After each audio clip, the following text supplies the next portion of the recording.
Hey, fellow bookworms and fantasy aficionados. Welcome back to Reading with an Otaku. I'm your host, Drock Freak, and today we're diving into another book spotlight.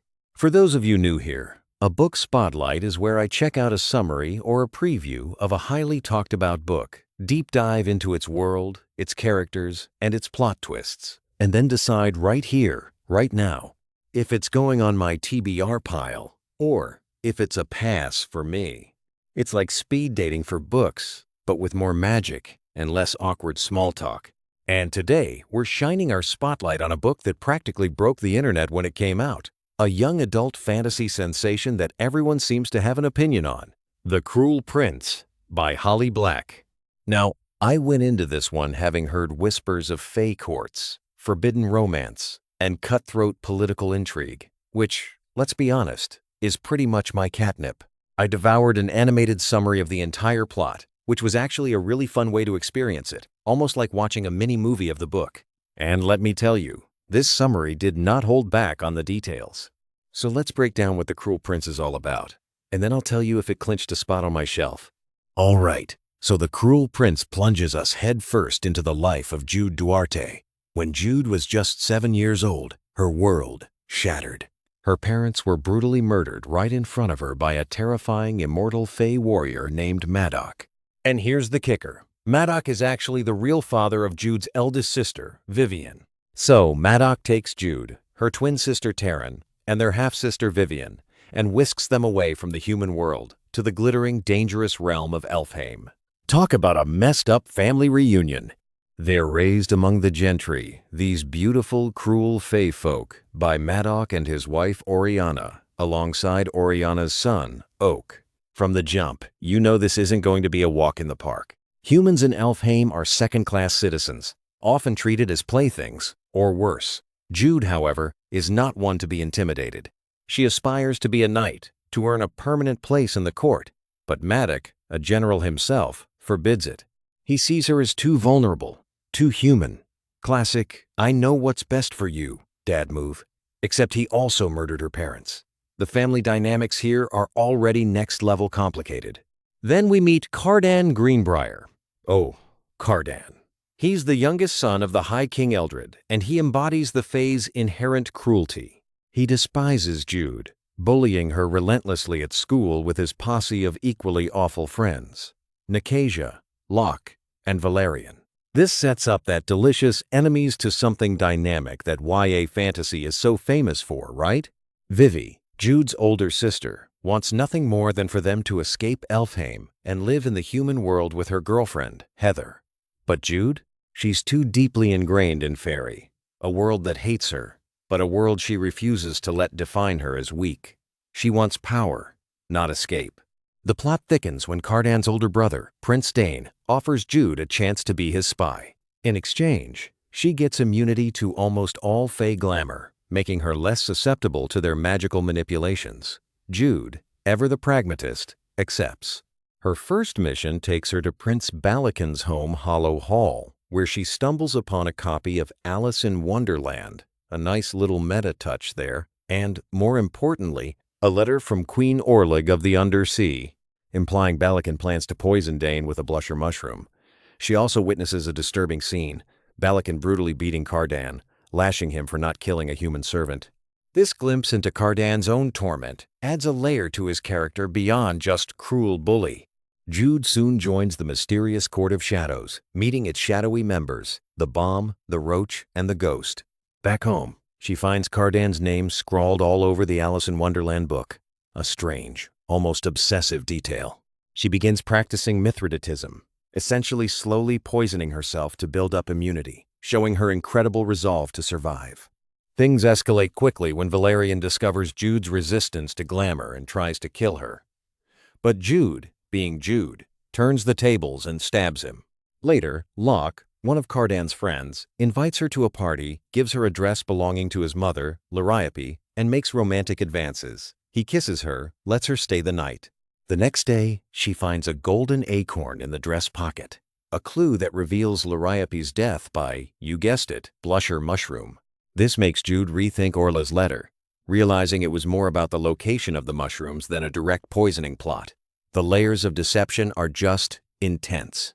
The stakes get even higher. Jude tries to free a human girl named Sophie, but Sophie tragically commits suicide. Dane finds out Jude stabbed Valerian and is furious, forcing her to stab her own hand as punishment.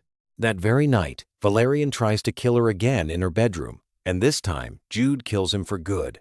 Soon after, she and the Ghost, one of the Court of Shadows members, kill a messenger, only to discover he was one of Madoc's spies. Everyone is playing everyone. Leading up to the coronation, Madoc gives Jude a sword forged by her biological father, another complex emotional twist. But at the coronation itself, chaos erupts. Balakin and Madoc stage a coup, wiping out the entire royal family, except for Cardan. Jude and Cardan flee, and she takes him captive at the Court of Shadows headquarters. Cardan reveals a shocking secret. Dane killed a child he had with King Eldred's consort because of a prophecy that said if the child lived, Dane would never be king. This family is a hot mess. Back home, Jude discovers Locke has been two-timing her and Taryn. Seriously, Locke? She challenges Taryn to a duel, which is interrupted by Vivi using glamour, but it doesn't work on Jude. Madoc, ever the manipulator, offers Jude anything she wants in exchange for Cardan, mentioning a banquet Balakin is hosting. Vivi, sensing the danger, once again asks Jude to move to the human world. But Jude, with her sharp mind, puts the pieces together. Oak, Oriana's son, is actually Dane and Liriope's child, and Madoc's ultimate plan is to rule Elfhame through him. Jude then interrogates Cardan, discovers he's actually in lust with her, and kisses him to throw him off balance. A calculated power move. She devises a plan to crown Oak, and Cardan, in a turn of events, swears himself to Jude for a year and a day. On the day of the banquet, Jude and Madoc duel for the crown.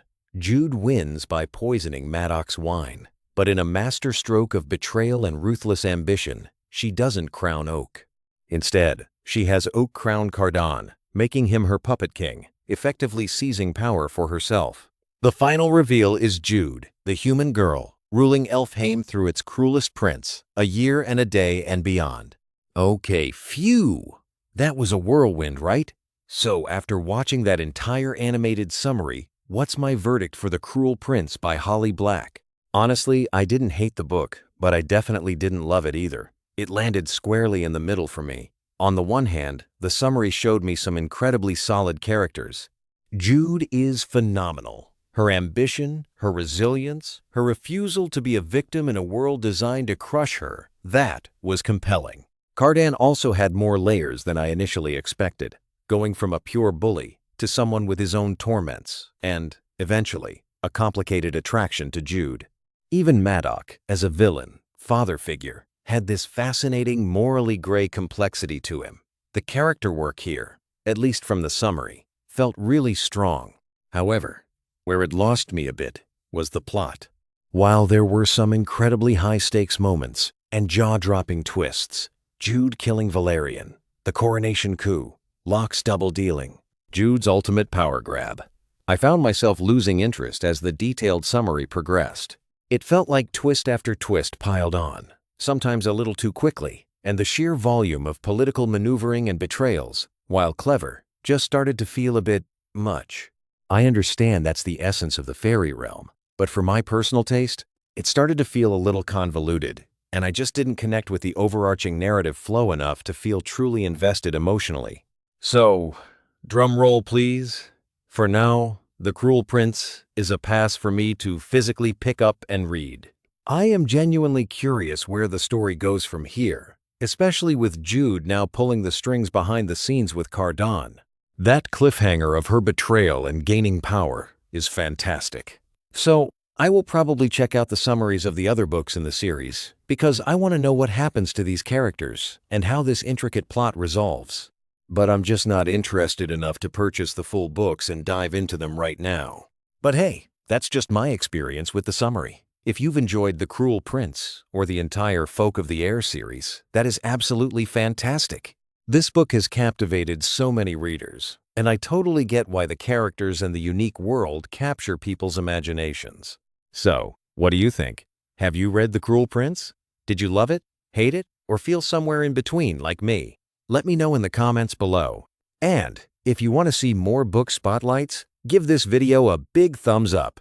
Don't forget to like, comment, subscribe, and hit that notification bell so you don't miss any of my deep dives into the weird and wonderful world of books. Thanks for joining me today on Reading with an Otaku. Until next time, keep reading, keep exploring, and stay nerdy. Bye, everyone.